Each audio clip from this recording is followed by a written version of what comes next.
할렐루야, 아멘. 오늘도 이 오후에 하나님의 말씀을 여러분들과 함께 나눌 수 있음에 너무나도 감사드립니다. 날씨가 너무 많이 춥죠? 네, 우리 어르신들은 어떤지 모르겠습니다. 여러분, 이 추운 날 어디에 있는 게 가장 좋으십니까? 우리 한승미 권사님 어디에 있는 게 가장 좋으십니까? 아, 그래요? 이불 안에 있는 게 가장 좋지 않습니까? 네, 따뜻한 매트 틀어가지고 이 이불 안에 있는 게 너무나도 좋은데, 여러분, 이 예배당 안에 있는 게 가장 좋은 줄 믿습니다. 아멘. 예배당만 진짜 좋은 게 어디 있습니까? 예, 이렇게 추운 날 따뜻하고 여름에 더운 날도 시원하고, 예, 너무 좋은 환경인 것 같습니다. 그리고 여러분, 오늘이 2026년 1월 며칠이죠? 네, 1월 11일입니다. 이게 그 유명한 1월 11일인데요. 이날이 혹시 무슨 날인지 맞추시는 분에게 제가 아주 소중한 상품, 선물이라 좀 드려야 될 것 같은데, 혹시 아시는 분 계실까요? 네? 1월 11일 빼빼로데이입니까? 네? 이용호 권사님, 왜 무슨 날이에요 오늘? 목사님 결혼기념일이라고요? 아닙니다. 저 6월 6일 했습니다. 여러분, 절대 맞추실 수가 없는 날이죠. 네? 네? 그래요? 여러분, 잘 기억하셔야 됩니다. 오늘이 바로 우리 김동영 목사의 군 입대 날입니다. 어떻게 날짜가? 네, 여러분, 제가 2011년 1월 11일, 다 1111이에요. 11년 1월 11일 오후 1시에 입대를 했습니다. 306 보충대. 그리고 제가 어디서 복무한 줄 아십니까? 11중대에서 복무를 했습니다. 111이랑 뭔가 이렇게 인연이 있는 그 숫자가, 참, 제가 그래서 그때 해가지고 딱 지금 몇 년 전입니까? 벌써 이제 한 15년 전 이 시간에 딱 그 보충대 들어가가지고 막 거기 막 부대장들이 막 갈굴 때입니다. 지금이 가장 갈굴 때. 그 시간이 갑자기 생각이 나는데요. 여러분, 저에게 좀 희한한 감각이 하나가 있어요. 뭐냐면, 저랑 비슷한 분 있으실 것 같아요. 그게 뭐냐면, 저는요, 그 계절의 냄새랑 그 날씨의 냄새를 맡아요. 그래서 각 계절마다 그 나는 냄새가 있거든요, 여러분. 그래서 막 비가 올 때, 또 막 해가 쨍쨍하게 내리칠 때 막 35도 막 넘어가고 막 그럴 때 이 냄새가 있어요, 나는 냄새가. 저는 그게 맡아지거든요. 그래서 제가 한 영하 10도 정도 날씨에 나는 그 냄새를 맡아요. 근데 그 냄새가 나면요, 그 냄새에 대한 막 추억들이 그리고 기억들이 막 떠오르거든요. 이번 주가 좀 추웠어요. 되게 추웠어요. 막 금요일, 토요일 금요일 또 어젠가 그제는 좀 따뜻했는데 되게 추운 날씨들이 이번 주 또 있었잖아요. 그리고 특세 기간이다 보니까 이제 새벽에 나오다 보니까 정말 전주에서는 잘 맡기 어려웠던 그 추억의 냄새를 제가 좀 맡을 수 있는 시간들이 좀 있었는데, 그 냄새가 어떤 냄새냐면, 제가 이제 막 군에 막 입대해가지고 그 훈련병 때, 이걸 아시는 분은 우리 이용옥 권사님이랑 김두봉 장로님밖에 없어요. 왜 그러냐면, 우리 김두봉 장로님 제 군 선배시고 그 연천 파주 쪽에 또 근무하시는 분이 있어서, 우리 이용옥 권사님도 고향이 또 파주시거든요. 이 파주 이 적성면 저감리라는 곳이 있는데, 그 한탄강 옆에 있어요. 찬바람이 딱 이제 동틀 때 있거든요. 동틀 때 아침 5시에서 그 7시 사이에 아침 이제 점호 받으러 갈 때가 있습니다. 그때 엄청 추워요. 진짜 엄청 추운데 이때 진짜 힘들거든요. 엄청 추울 때 나는 냄새가 있어요. 그 냄새를 제가 이번 주에 오랜만에 맡은 거예요. 되게 이게 그 기억들이, 그때 기억들이 이제 갑자기 막 이제 스멀스멀 이제 올라오면서 추억을 하게 됐는데, 제가 개인적으로 제가 정말 하나님 앞에 이 남자로 태어난 것에 되게 감사하며 살거든요. 여러모로. 근데 제가 그 초등학교 5학년 때 그 포경 수술할 때랑 이 군대에 있을 때, 군 생활할 때 남자로 태어나게 하신 그 하나님을 정말 살짝 이 원망한 적이 좀 있었거든요. 개인적으로 저는요, 이 군 생활이 너무나도 힘들고 좀 외로운 생활들을 했었습니다. 제가 이제 조교로 생활을 했는데, 다들 웬만하면 우리 군 생활 하시는 우리 남자분들, 웬만하면 동기들이 다 있잖아요, 군 생활 하면서. 하나님이 저에겐 동기를 붙여주질 않으셨어요. 저 혼자였어요. 다 동기들로 들어오는데, 저 혼자 11년 1월 군번이 저밖에 없었어요. 저희 중대에서. 정말 이거 외롭거든요. 이거 아시는 분들만 아시는데 그렇게 외로운 군 생활을 좀 했었습니다. 그래서 제가 또 그때 당시에 좀 어려움들이 좀 되게 많이 있었고, 제가 교회 안에서 생활하다가 이 교회 안에 얼마나 좋습니까? 다들 챙겨주고 사랑으로 감싸주고 우리 다 해주는 데에서 갑자기 욕설과 막 그 비판이 난무하는 그곳으로 막 가야 되니 매일 선님들한테 불려가가지고 혼나고 막 그러는 생활을 계속 하니 이게 정말 너무나도 행복하게 인생을 살아가고 있는데, 그 군생활 할 때 제가 정말 행군하고 있을 때 옆에 막 덤프트럭이 지나가면 몸을 던지고 싶을 정도로, 막 그 정도로 정말 하나님이 저를 훈련시키기 위해서 그 광야로 저를 보내는 시간이었다고 저는 생각이 듭니다. 그런데 제가 이제 그래도 하루하루를 그렇게 버텨낼 수 있었던 이유를 좀 생각을 해보면 전적인 하나님의 은혜였지만 그때그때마다 하나님께서 붙여주신 사람들이 있었어요. 정말 이제는 진짜 나 못하겠다라고 생각할 때 생각지도 못했던 어떤 누군가가 저를 이끌어 주었고 붙잡아 주셨고 위로해 주었고 토닥여 주었던 그런 사람들이 있었습니다. 저는 분명 그 사람들이 하나님께서 붙여주신 사람들이라 믿습니다. 마찬가지로요, 저는 그 원리가 우리의 이 믿음의 여정에도 동일하게 적용된다라고 생각을 합니다. 여러분, 이 믿음의 길을요, 이 믿음의 길 역시 혼자 가는 것이 아닙니다. 누군가의 기도와 격려와 함께 걸어가는 이 공동체와 함께 우리는 성장하고 진정 하나님이 원하시는 길로 갈 수 있는 줄 믿습니다. 아멘. 우리가 지금 사도행전 이 9장에서 보고 있는 너무나도 유명한 누가 오늘 등장했죠? 사울이라는 사람을 잘 보면요, 그가 어떻게 이 믿음의 정상에 올라서 수많은 열방에 복음을 전하는 그 하나님의 종이 될 수 있었을까? 그건요, 당연히 하나님의 전적인 역사를 통해서 이루어진 것이지만 그 역사를 이뤄 가실 때 하나님께서는 이 교회 공동체와 그 안에 하나님의 사람들을 사용하셨다라는 것을 발견할 수 있는데요, 그 내용들을 우리가 오늘 함께 좀 보려고 합니다. 먼저 우리가 저번 시간에 우리가 봤었던 내용을 잠시 좀 상기를 시켜드리면요, 이 사울은 원래 이 유대교에 깊이 심취했던 사람이었어요. 그는요, 예수 믿는 사람들을 너무나도 싫어했고 혐오해서 잡아 죽이는 일까지 감당했던 인물이었습니다. 그런데 이 예수님을 만나고 그의 인생이 완전히 바뀌게 되는 것을 우리가 봤었죠, 저번 주에. 오늘 본문에서 사울의 놀라운 변화를 표현하는 단어가 또 하나 등장하는데요, 오늘 본문 20절 한번 우리 다 같이 한번 읽어봤으면 좋겠습니다. 한번 읽어볼까요? 시작! 즉시로 각 회당에서 예수가 하나님의 아들이심을 전파하니. 아멘. 그러니까 사울은요, 즉각적으로 바뀌었습니다. 즉시로라고 저렇게 표현을 하죠. 그 즉시로 그 변화의 모습들을 보는데, 학자들은 이 사건을 가리켜서 급진적 회심이라고 이 표현을 합니다. 제가 요즘 설교에서 계속적으로 여러분들에게 말씀하는 단어가 이 회심이라는 단어인데요, 이 회심이라는 이 개념이요, 각 사람에 따라서 다양한 형태로 나타나요. 여러분, 이 회심이라는 게 다양한 형태로 나타나게 되는데, 어떤 사람은 갑자기 예수 믿고요, 한순간에 완전히 달라지는 사람들이 있어요. 여러분, 그런 사람들이 좀 있잖아요. 이런 사람이 경험하는 회심을 우리가 뭐라고 표현하냐면 급진적 회심이라고 해요. 이런 급진적 회심을 경험하는 사람들이 있습니다.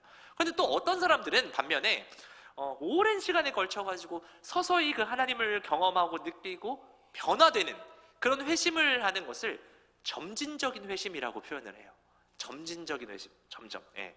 이거 외에도 이 회심의 종류가 여러 가지 있습니다. 이런 관계를 통해서 회심하는 사람들이 있고요, 관계적 회심을 경험하고 이런 공동체적인 놀라운 경험들을 하면서 회심하는 분들도 계시고, 지성적으로 한번 이렇게 딱 알물 통해 가지고 회심하게 하는 그런 경우들도 있고요, 엄청난 고난을 통해 가지고 회심하는 사람들도 있습니다. 또 반복적으로 또 갱신적으로 회심하는, 이런 식으로 우리 인생 가운데 각 사람에 따라서 다양하게, 그리고 이 모든 거, 우리 신앙생활 하면서 이 모든 회심의 과정들을 다 경험을 하며 우리 그리스도인들은 살아갑니다. 오늘 본문에서 이 사울의 모습, 이 모습은요, 급진적 회심을 경험하는 모습이 나오는 본문이죠. 그런데 이렇게 급진적 회심을 경험한 사람들의 일반적인 특징 중에 하나가 뭐냐면 20절에 보시면 그 답을 얻을 수 있는데, 아까 읽어봤는데 사울이 즉시로 뭐 했습니까? 뭐 했어요? 바로 회당에 들어가서 예수님이 하나님의 아들이심을 증거합니다.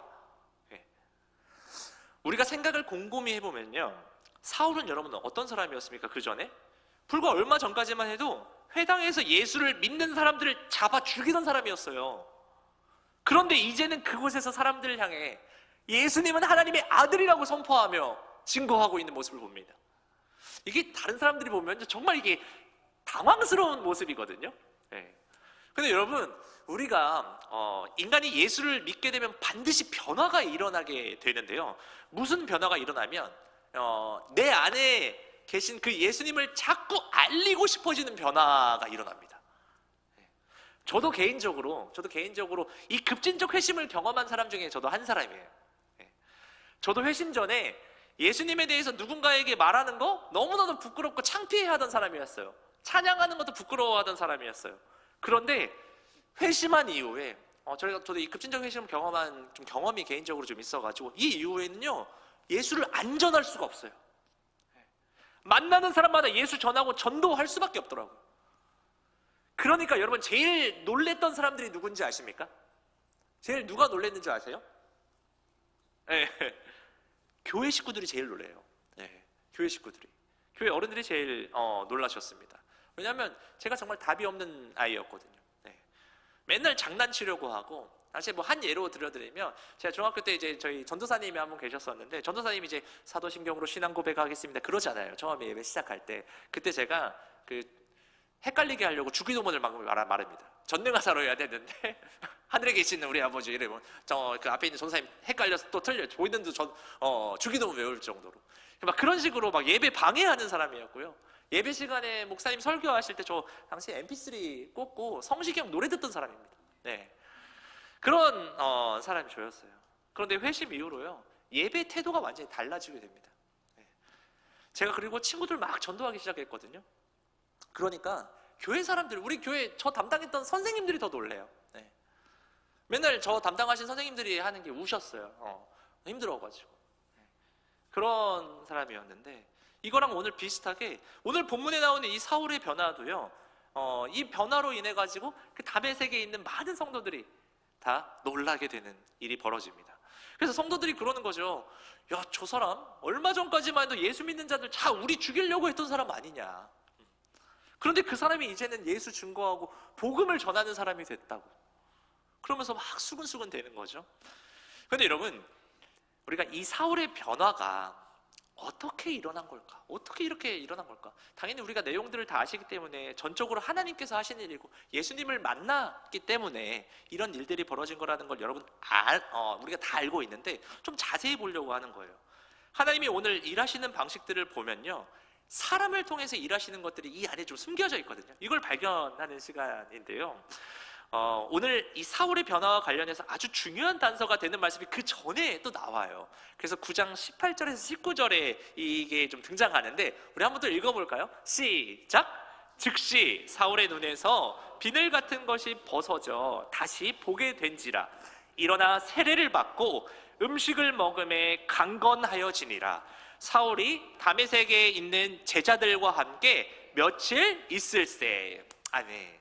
그러니까요, 이걸 이해하시려면 좀 9장 전체적인 내용을 아시면 좋겠는데요, 사울이 예수 믿는 사람들 잡아 죽이려고 다메섹으로 갔잖아요. 그래서 예수님을 그 가운데 만나게 됩니다. 호련히 빛나는 그 빛과 함께. 그 순간 눈이 멀게 되고 유다라는 사람의 집에서 홀로 금식하며 기도하거든요. 그때 아나니아가 찾아와가지고 안수를 하니까 눈이 다시 열리게 됩니다. 눈이 다시 떠지게 되는 거죠. 그 전까지 안 보였어요. 그 다음에 사울이 한 행동이 뭐냐면 18절 19절에 보이는 것처럼 일어나서 뭐 받았죠?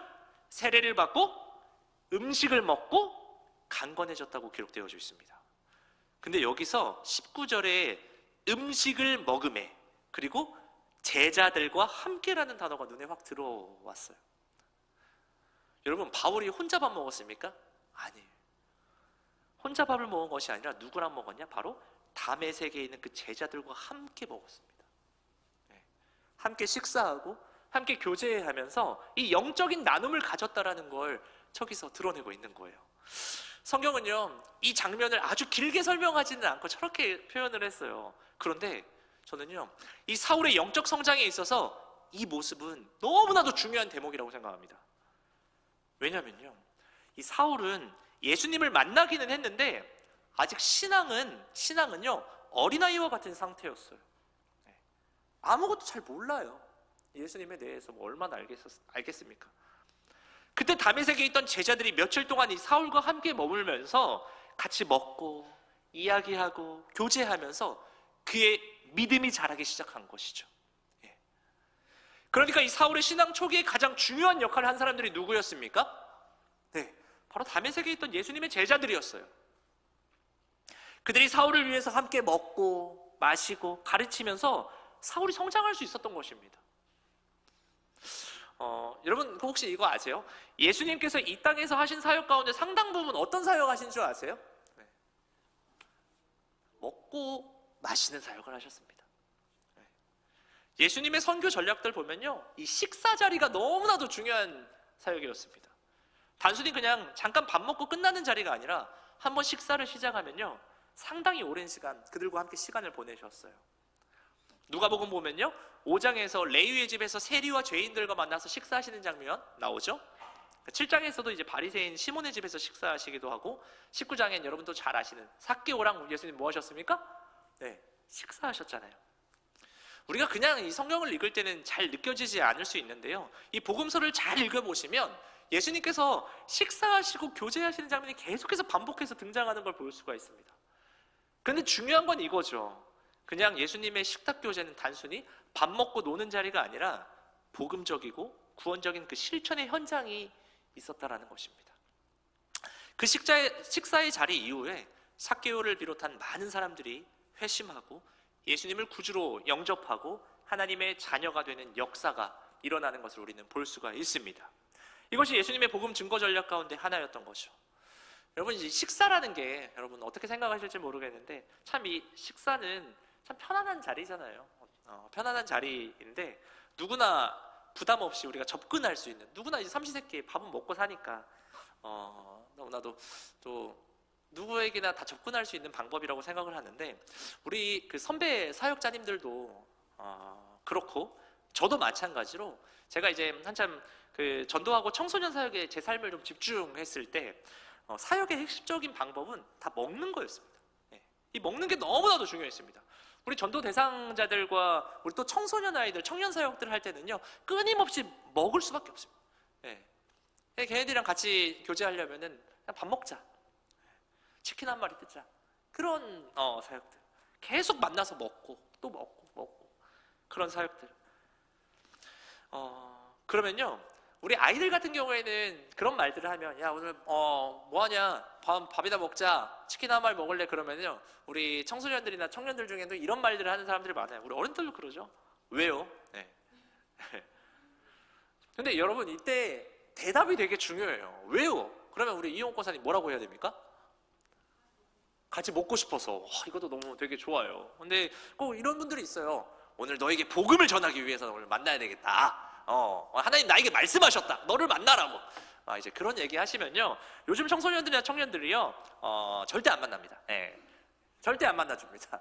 그래서 우리가 여러분 좀 전도할 때 팁인데 뭐라고 말했냐면, 방금 우리 이용 권사님 말씀하신 거 너무 좋습니다. 그것도 있고, 정답은 그냥입니다. 그냥. 이유가 있으면 안 돼요. 그냥. 이게 우리 전도 대상자를 전도할 때 이게 너무 중요한 거예요. 근데 여러분 요즘 세상이 그렇지 않습니까? 공짜가 없는 세상이잖아요. 공짜가 없는 세상이다 보니까 우리 아이들도 다 압니다. 생각을 해보세요. 목사가 나랑 밥 먹자는 이유가 뻔한 거 아니겠습니까? 목사님 나랑 밥 먹자고 하는 이유가 뭐겠습니까? 교회 나오라고 하겠지 또. 다 알아요 애들이. 그런데 여러분 우리가 어떻게 보면 그냥 말이라도 그렇게 얘기하는 거죠. 우리가 이 편한 관계, 쉬운 관계는요 이유를 묻지 않지 않습니까? 우리가 이제 남편과 아내랑 밥 먹고 잠깐 뭐 커피 마시러 갈 때 그러지 않습니까? 왜라고 묻지 않지 않습니까? 이게 나이대마다 좀 다른 것 같은데 우리 여러분들 나이대 되면은 이게 남편이 나랑 밥 먹자고 하는 건 뭔가 이유가 있는 것 같다 그런 건가요? 아무튼 그냥 뭐 저희 부부를 생각해 보면 저희는 그런 이유는 없거든요. 네, 그냥 같이 가고 싶은 거잖아요. 그 사람이 편하니까. 네. 그냥 편한 관계이기 때문에 그렇잖아요. 마찬가지로 이 식사 교제를 통해서 우리가 서로를 더욱 이제 깊이 알게 되고 서로에게 마음의 문이 열리게 되는 거거든요. 특별히 이 믿음의 사람과의 교제, 믿음의 사람과의 이런 식사 교제 같은 거는요, 그들이 교회로 나올 수 있는 너무나도 중요한 전도의 문으로 자연스럽게 이 통로로 이렇게 사용되어지는 것을 우리는 너무나도 잘 압니다. 그래서 제가 우리 어른들에게 꼭 드리고 싶은 말씀이 하나가 있는데 뭐냐면, 우리 교회 이제 다음 세대 우리 사역들 가운데 보면요, 먹고 노는 사역들이 되게 많아요, 여러분. 예, 그런 거 이제 보실 때 좀 이렇게 생각하실 수 있어요. 이제 수치적으로 봤을 때 우리 교육부서들이 1년간 돈 쓴 거 보면 다 먹고 노는 거거든요. 보면은 그러면은 이게 이렇게 보시기에 얘들 뭐 맨날 먹고 노는 것만 하는 것 같다라고 생각 드실 수 있는데, 여러분 이거를 부정적으로 보시지 않으셨으면 좋겠습니다. 이게 정말 우리 그 아이들을 살리는 또 일이고, 우리 다다음 주에 이제 시작되는 영주초등부 캠프 같은 거 여러분 보시면요, 다 놀고 먹는 거예요. 네, 다 노는 거고. 그런데 여러분, 이렇게 우리 아이들과 같이 놀고 먹은 다음에요, 우리 아이들의 예배 태도가 달라져요. 네, 그런 걸 저는 느끼거든요. 우리 중고등부나 청년부도 마찬가지예요. 네, 그렇게 뭔가 같이 교제의 시간들이 있는 다음에 저가 말씀을 전하거나 할 때 아이들의 집중도가 달라집니다. 함께하는 목사에 대한 마음이 열리고, 선생님들에게 마음이 열리고, 또 아이들끼리 서로 추억이 쌓이고, 이제 교회가 재밌어지는 거거든요. 그래서 저도 중학교 때 보면요, 이 선생님과 전도사님과 그게 그냥 좋아서 교회에 들어오게 되고 지금 이렇게 목사가 됐거든요. 네. 마찬가지로 우리 교회도요, 이제 우리 교회에서 애들이 놀고 있는 모습 여러분 보지 않습니까? 보실 때 어떠세요? 시끄럽습니까? 쟤네들 왜 저러나 그러십니까? 이거 정말 감사하게 우리가 생각해야 되는 겁니다. 우리 교회. 네. 우리 교회 정말 미래가 있는 거거든요. 우리가 꼭 기억했으면 좋겠습니다. 우리 교육부서가 놀고 먹는 거 여러분, 그 어떤 것보다 중요한 사역이라는 거를 말씀드리고 싶고요. 오늘 성경 부분도 보시면 사울도 이 다메섹에 머무는 동안 제자들과 함께 식사하며 교제하면서 영적으로 크게 자라는 것을 볼 수가 있습니다. 우리가 이 기간별 모임 같은 거 할 때도 우리가 식사 많이 하잖아요. 이유도 다 이런 거예요. 식탁에서 마음이 열리고 그 교제를 통해서 영적으로 자라게 되는 것입니다. 소망하기는요, 우리가 이번 한 주간 좀 살아가실 때 내가 함께 식사를 한 사람을 꼭 한번 떠올려 보셨으면 좋겠어요. 우리 특별히 오늘 또 순장님들 교육 받으셨는데 우리 함께 순원들과 식사하고 이렇게 교제하는 거 너무나도 중요한 사역입니다. 이 한 끼 식사가요, 하나님께서 사용하시는 은혜의 통로가 분명히 될 줄 믿습니다. 아멘. 우리 22절에 보시면요, 사울이 이제 힘을 얻습니다. 그래서 예수 그리스도를 그리스도라 증언하여 다메섹에 사는 유대인들을 당혹해 할 정도로 이제 예수를 증거하며 가는데요.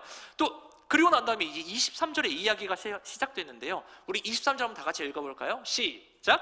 여러 날이 지나매 유대인들이 사울 죽이기를 공모하더니, 네, 여기를 또 잘 보셔야 되는데요. 본문에 보시면 여러 날이 지났다고 얘기를 합니다. 여러 날이 지났다고 나와 있죠, 거기 앞에.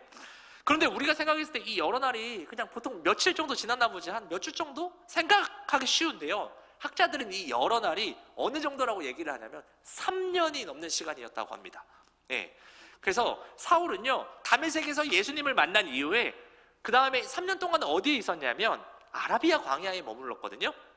우리 갈라디아서 1장 17절 한번 다시 한번 읽어볼까요? 시작. 또 나보다 먼저 사도된 자들을 만나려고 예루살렘으로 가지 아니하고 아라비아로 갔다가 다시 다메섹으로 돌아갔노라. 아멘. 그러니까 사울은요, 이 아라비아에서 어느 정도인지 모르겠지만 학자들이 말하는 게 한 3년 동안 이 영적 내공을 쌓으며 훈련을 받게 됩니다. 그래서 성경에서 이 훈련의 기간을 말할 때 자주 등장하는 숫자가 이 3년이거든요. 또 왜 이 연구가 이렇게 이어지냐면 3년이라는 숫자들이 되게 많이 있어요. 예수님이 제자들과 몇 년의 시간을 보냈죠? 네, 3년의 시간들을 보냈고, 오늘날 우리 신학대학원 과정도 보면요, 몇 년으로 이루어지는지 아십니까? 네, 3년 이루어집니다. 3년 동안 훈련을 받게 되는 겁니다. 사울 역시 그 3년의 시간을 아라비아에서 보내고 다시 다메섹으로 돌아오게 되는 겁니다. 그런데 이미 이 다메섹에는요, 사울의 이름이 블랙리스트에 다 올라가져 있는 거예요. 그래서 사울을 죽이려고 막 사람들이 막 난리가 난 거예요. 그래서 이런 평가 속에서 성문을 지켜가지고 바울이 등장하기만을 막 기다리면서 24시간 밤을 새면서 이 사람들이 사울을 죽이려고 막 감시합니다. 그래서 이때 사울이요 다시 한번 이 다메섹에 있는 제자들의 도움을 받아요. 그래서 광주리를 타고 성벽을 내려서 예루살렘으로 향하게 되는데요. 사울은 예루살렘에 가기를 간절히 원했어요. 왜냐하면 그 예루살렘에서 사도들을 직접 만나가지고 다시 한번 그 신앙과 믿음의 도움을 받고 싶었기 때문에 예루살렘에 가고 싶었는데요. 그게 현실과 기대는 그 바울의 기대와는 좀 달랐던 거죠. 왜 그러냐면 이 예루살렘의 사도들과 제자들은 사울을 두려워했고 받아들이지 않았어요. 왜 그랬냐면 사울에 대한 강한 편견이 있었기 때문이죠. 그래서 이 사울을 받아들이기 너무나도 힘들었었어요. 그래서 경계하고 멀리했습니다. 그래서 사울이 너무나도 난감한 상황에 놓였을 때 이때 사울에게 도움의 손길이 나타나게 되는데 그게 바로 이제 오늘 27절에 나오는데요. 우리 27절 한번 또 읽어볼까요? 시작! 바나바가 데리고 사도들에게 가서 그가 길에서 어떻게 주를 보았는지와 주께서 그에게 말씀하신 일과 다메섹에서 그가 어떻게 예수의 이름으로 담대히 말하였는지를 전하니라. 아멘. 여러분, 이런 어려운 지금 상황에 빠진 사울에게 누가 등장했습니까? 바나바가 등장을 하게 됩니다. 근데 여러분 여기서 저기 위에 빨간색 칠해진 것처럼 데리고라는 이 단어를 좀 더 깊게 살펴보면요, 단순히 그냥 안내했다라는 뜻이 아니에요. 이 단어의 원어의 뜻 보면요, 꽉 붙잡아서 강하게 이끌고 간 거예요. 강제로 붙잡아가지고 데려간 거예요. 바나바가 사울을. 네. 그래서 바나바가 이 사울을 데리고 보면은 가지고 간 게, 여러분 이게 생각해보면, 바나바 입장에서 생각해보면 이게 정말 쉬운 일이 아니에요. 왜냐하면 잘못 말하면 바나바가 이 오해를 받을 수 있고 잘못 판단하면 자신도 이 곤란을 겪을 수 있는 상황이거든요. 그럼에도 불구하고 바나바가 그런 위험을 전혀 계산하지 않고 사도들 앞에 서서 말하는 거예요. 이 사람 다메섹에서 분명히 예수님 만났고 주님께서 직접 말씀하셨고 이방을 향한 비전도 받은 사람입니다. 여러분 걱정하지 마십시오. 하나님께서 이 사울을 통해서 놀라운 일을 행하실 것이라고 말하고 있는 겁니다. 그런데 이 바나바의 이 도움은 여기만 있었던 게 아니었어요. 시간이 지나가지고 사울이 다소에 홀로 있을 때 바나바가 다시 사울 찾아가서 그를 데리고 안디옥으로 가서 함께 목회하는 그런 일들도 했었고요. 사울이 복음을 들고 세계로 나갈 때요, 바나바가 그 곁에서 동역자로 함께하면서 계속적으로 그 복음 사역을 도운 것을 볼 수가 있습니다. 여러분, 사울이 바울이 된 건요 그냥 된 게 아니에요. 혼자 하나님의 일을 한 사람이 아닙니다. 이 바나바의 도움이 없었다면 그가 이 자리에 설 수 없었을 것입니다. 바나바의 이름 여러분 뜻 혹시 기억나시나요? 위로의 아들. 예. 그는요 힘들어하는 사람, 홀로 있는 사람, 도움이 필요한 사람을 끊임없이 찾아다녔어요. 내가 어떻게 도와줄까? 어떻게 하면 이 사람을 세워줄 수 있을까? 그게 바나바의 모습이었고 그의 사명이었습니다. 그렇게 늘 어려운 사람 돕다가 결국 사울을 만나게 되고 그 한 사람을 붙들어 세운 결과 하나님께서 이 사울을 통해서 하나님 나라 복음 전파 사역에, 그리고 이 성경을 쓰시는 놀라운 역사에 이 사울을 통해 일하신 것을 우리는요 알고, 우리가 이 바울의 쓰임을 통해 엄청난 지금 혜택을 받고 있다라는 거, 여러분 감사하며 살아가고 계시죠? 네.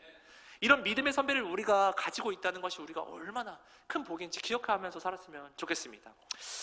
이제 말씀을 좀 정리하려고 하는데요, 여러분 세상에 처음부터 믿음이 좋은 사람은 없었습니다.